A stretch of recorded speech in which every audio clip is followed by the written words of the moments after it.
Microtransactions ruined this hit video game. One of the best ones of all time. Plants vs. Zombies, man. How did it happen? Plants vs. Zombies 1 was truly video game perfection. It was. Reviewers couldn't. I do a yearly playthrough of PvZ, man. I don't remember microtransactions ever being in this game, though. Maybe we're talking about PvZ 2? Reviewers couldn't find even one thing wrong with its simple, addictive gameplay. So good. Compare this to the recent Plants vs. Zombies 3, which people have called a game that straight up comes from a garbage can. I've never even heard of a PvZ 3. Where the fuck did this spawn from? In which watching 30-second ads for double coin rewards is more fun than the game itself. That is hell on earth, is having to watch an ad 3 times to get 90 extra gems. Oh my god. I had another one in this game called like Cat Idol Cafe. It's fucking torture, bro. You feel like you feel like a used whore when you're sitting there like, oh yeah, I'll watch it for 30 more seconds, daddy. Please give me 10 more coins. It's pathetic, man. It makes you feel subhuman. Let's explore how Cookie Run Kingdom does the same thing, by the way. I know, a fate worse than death. Plants vs. Zombies eventually lost its way from an amazing tower defense game fall into the extremely predatory mobile game landscape. Firstly, what made the original so damn good? At a price of just $2.99 in the App Store with no ads or I pirated it, so it was free. Extra in-game purchases, Plants vs. Zombies 1 was simply amazing value. The easy first level gets players addicted immediately. In just one level, the game already indoctrinates you into its gameplay cycle flawlessly and in a fun way. With one 5-star review writing, I won't say that the game is a cakewalk, but it isn't particularly challenging either. Still, the game offers enough mental stimulation that I never once grew bored. Best plant in the game is the triple P shooter, and then you put the fire in front of it, and you just fucking shred. Or the little cat lily pad. Or, underrated, the corn thrower. Because when you butter them and they're stunned, oh, it's insane. When you just butter, and nothing can move, oh, bro, it's so good. This is due to the game's incredible variety, offering loads of different plants, zombies, and music, with comments stating the soundtrack alone is enough to— Ooh, or the spud mine, bro. 25, son, you blow somebody up, ooh. Or the walnut. I've been told I look like the walnut. Make you want the game. This makes it so entrancing that people can play for hours, which led to crazy commercial success. In addition to almost perfect professional reviews— You do? Yeah, I always get told. That's why I have the eggy nut in my chat. That's a PvZ emote. I always get told that I look like the fucking walnut whenever I smile. I don't know. I don't see it. Other people do, apparently. But it's honestly flattering. Plants vs. Zombies became the highest rated App Store product, anyway, having sold more than 300,000 copies in its first 9 days available, a new App Store launch record. Developers expanded the game to 13 other platforms, creating so much success for PopCap Games that'd be bought by EA for $650 million. Yep, EA. The company was such an extreme reputation for greed, there's an entire EA Sports. It's in the game. Wikipedia page dedicated. This really was the death sentence for video games, wasn't it? Good God, how EA fell. To criticism of the company. People have called their use of microtransactions a plague, which sadly began to infect Plants vs. Zombies. Because on the 15th of August 2013, Plants vs. Zombies 2 came out, with one key difference compared to the— Okay, hold up. Aggie, I get it. I hear you, buddy. He really wants on this couch.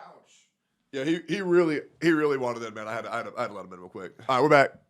The first. PopCap found a way to cram this game with as many in-app purchases and microtransactions as humanly possible, to the point where it's too much of a hindrance for me to actually enjoy the game. Plants vs. Zombies 2 features microtransactions. Unlike in the previous entries to the series, new plants can be purchased with real money, as well as upgrades and coins. These items can also be bought in bundles to save some money. Certain plants could only be accessed using cold hard cash, and while coins could be naturally earned in-game, you could pay up to $52 to instantly unlock them. The Pirate Seas and Wild West levels can also be unlocked without earning all of the required stars. They cost $5.49 each to instantly access. More controversial for whatever reason was the game's new art style. People argued that every single character looked to be designed by a totally different person. Each of them had their own way of drawing. It does look that way. There's full videos dedicated to the poorly designed plants, with the excessive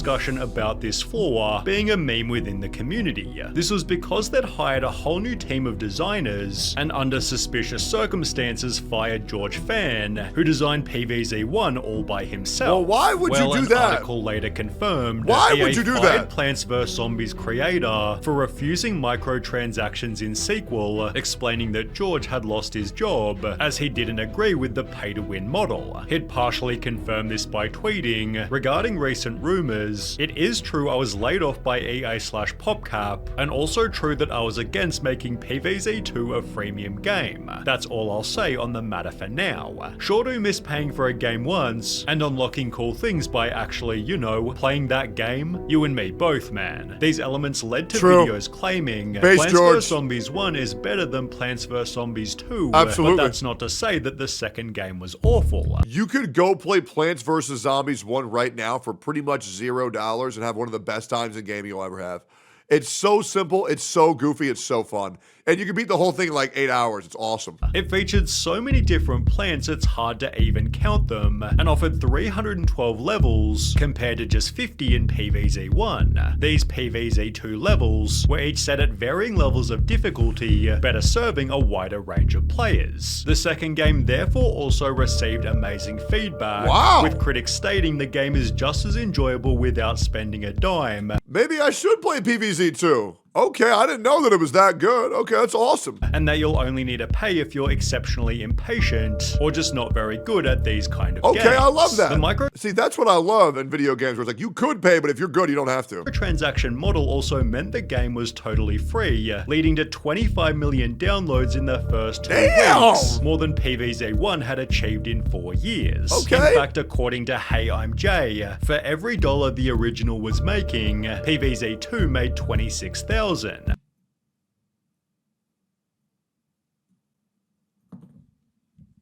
my God. Okay. Well. Guys, do you understand why they put gacha mechanics and microtransactions in games now? Yeah, that's insane. That's fucking nuts. Holy nails. They'd therefore make the original free for every player, although this meant people would be paying with their time. It's free now, which naturally means that the game absolutely bombards you with ads.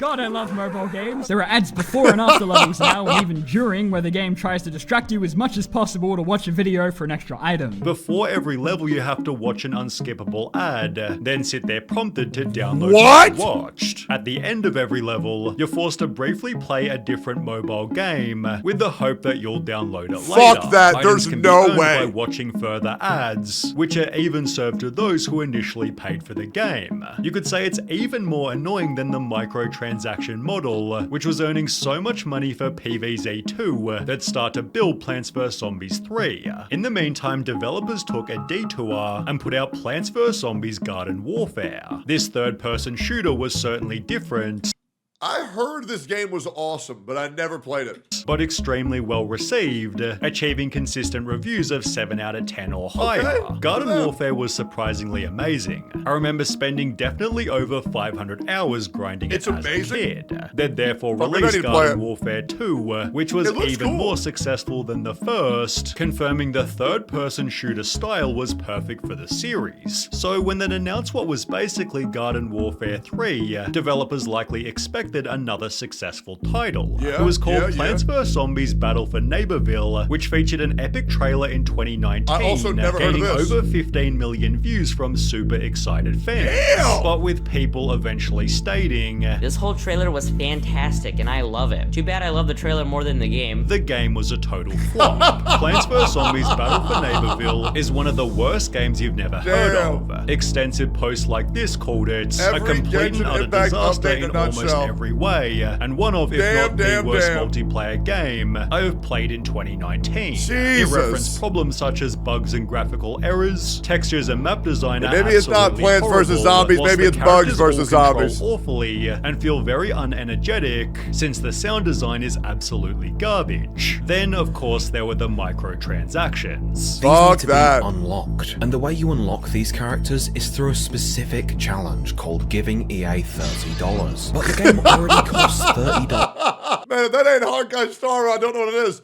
Welcome to the turn-based strategy game, where the strategy in this game is planning your polls to make sure you get the premium banner units. Wow, wow, wow. To buy. And you expect players to spend that twice in order to Hell play the no. new characters? As mentioned, Hell the game no. cost $40, but demanded an extra $30 to unlock every character, which could be unlocked by grinding the game, but would take about 3 months to earn one costume. Yep. Players therefore dismissed the game completely, writing as a player who played the 2 previous games of this one, I can say that this game is a joke on the Plants vs Zombies franchise. Bad graphics, boring gameplay, boring characters. Compared to Garden Warfare 1 and 2, this game is very bad. They'd therefore stop updating it after only 11 months, leading to comments like, "It is so sad how fast this game died. If it had a little more time to develop and didn't have microtransactions, then it would have never disappeared." But apparently The problem is that games like these that just absolutely suck ass give like good gacha games like just a fucking terrible rep. It blows. Like, people are so afraid of microtransactions. Like, for example, PvZ2, right? Like, as long as the game can be beaten without ever spending a dime, then honestly, it's great, because then the price point for the game is $0, right? And I think that's awesome. I also think it's not a big deal to have you must pay money for cosmetics, but having you must pay money to get certain characters, I think that's super fucking gay. But that's just my opinion. Franchise didn't learn their lesson, as during that very same year, Plants vs Zombies 3 was nearing completion. That had 7 full years since PvZ2, setting high expectations for PvZ3. However, when the first bit of gameplay was posted to YouTube, people instantly disliked it. PvZ1, skill. PvZ2, wallet. PvZ3 won't download it. Jesus Christ. Why? For starters, the game was now in portrait. That shit looks like fucking ass, bro. That shit looks like ass. Which, to be honest, was probably more convenient, but at the same time it looked extremely weird. The lawn is literally horizontal. Why? Why is the display vertical? The game had also gone from 2D to 3D and had another change in art style, prompting memes such as this. It is evolving just backwards. The new pea shooter model looked absolutely awful, which sadly couldn't be upgraded through. The guy on the bottom looks mad familiar. He said something, I can't remember what it was. He was on a bridge. Model looked absolutely awful, which sadly couldn't be upgraded through microtransactions. With videos like Plants vs Zombies 3 is the bridge incident. Aware. Aware. Mechanically broken. Can I say it? Hell no, you can't say it. Gaining over 2 million views, PvZ3 was taken off the App Store. They'd re-release it 1 year later, to which people said compared to the alpha this looks great. However, again, it still wasn't good enough. This happened again in 2022, then again in 2024, receiving the same feedback at every single point. The game was simply boring. There is just nothing to do in this game, man, besides grind the stupid main quest that just sucks. 90-something levels of doing the same thing over and over and over is so boring. I've just spent 3 hours playing the 4th beta of PvZ3, and I gotta say, how does EA get away with this? The game is 10,000% dumbed down, no more collecting plants, no more input on plant choosing, sun is now worth 1 and plants cost 1 to 5 plus, animations feel capped at 10 FPS, gameplay feels unfun. Others complained it just had a scummy feeling. Right out of the gate, it seems to just have that manipulative mobile game feel about it. You know that feeling. Everything about this game feels off. It's like I'm watching an App Store ripoff of PvZ. As a result, it's still in development 5 years after it. You know it's bad when your game feels like a Chinese ripoff of the game that you made, bro. SM fucking H, man. What a damn shame. Ah, well.